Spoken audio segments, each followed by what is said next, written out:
যেটা নাকি দেখতেও সুন্দর সেটা খেতেও নাকি খারাপ লাগে, এই কথাটা কতটুকু যুক্তিসঙ্গত বলেন তো? এই যে আজকে আমার এই ডিমগুলো কেমন হয়ে গেছে, এটা খেতে কি খারাপ লাগবে রান্না করলে? আজকে আমি এই ডিম দিয়ে লাউ রান্না করব। এভাবে কখনো রান্না করিনি, তবে আজকে প্রথম রান্না করে দেখি কেমন লাগে।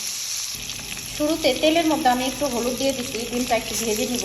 এখন একটু লবণ দিয়ে দিচ্ছি, ভেজে এটা তুলে রেখে তারপরে মশলা কষাবো। ডিমগুলো ভেজে তুলে রেখেছি, একটা ডিম একদম ফেটে গেছে। এখন এই তেলের মধ্যে দিয়ে দিচ্ছি পেঁয়াজ, একটু লবণ দিয়ে দিব। পেঁয়াজ নরম হয়ে গেছে, এখন একটু পানি দিয়ে দিব। এখন দিয়ে দিব হলুদের গুঁড়া, আর দিয়ে দিব সামান্য মরিচের গুঁড়া, দিয়ে দিব কিছু কাঁচামরিচ, আর দিব একটু রসুন বাটা। এখন মশলাটা আরও ভালো করে কষিয়ে পানিটা শুকিয়ে নিব। মশলা কিন্তু কষানো হয়ে গেছে। এখন কেটে ধুয়ে রাখা লাউ দিয়ে আমি ঢাকনা দিয়ে ঢেকে দিয়েছি। লাউ থেকে যে পানিটা উঠবে সেটা দিয়েই রান্নাটা শেষ করবো, এখানে আর কোনো এক্সট্রা পানি দিব না আমি। চুলার আঁচটা একটু কমিয়ে রেখেছি, তাহলে কিন্তু অনেক পানি ছেড়ে দিবে লাউ থেকে, সেটাতেই সিদ্ধ হয়ে যাবে। ভেবেছিলাম লাউ থেকে যে পানিটা উঠবে সেটা দিয়ে রান্না করব, কিন্তু লাউ থেকে পানি উঠলো না, হয়তো অনেক দিন আগে রান্না এই জন্য। তো এখানে ঝোলের জন্য কিছু পানি দিয়ে দেবো। এখন আমি কষানো হয়ে গেছে।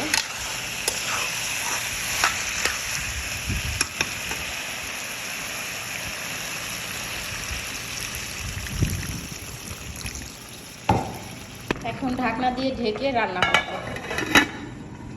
এখন ভেজে রাখা ডিমগুলো দিয়ে দিব।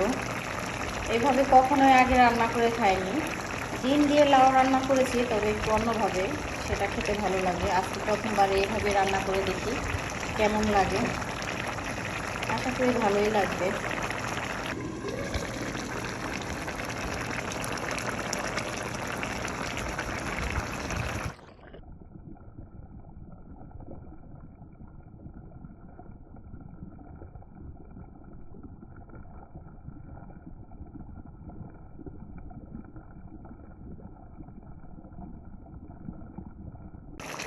এখন দিয়ে দিব কিছু টমেটো, একটু জিরার গুঁড়া দিব। আমার মনে হয় লাউ তরকারিতে জিরার গুঁড়া না দিলে টেস্ট পাওয়া যায় না, জিরার গুঁড়াটা দিলে অনেক ভালো লাগে খেতে।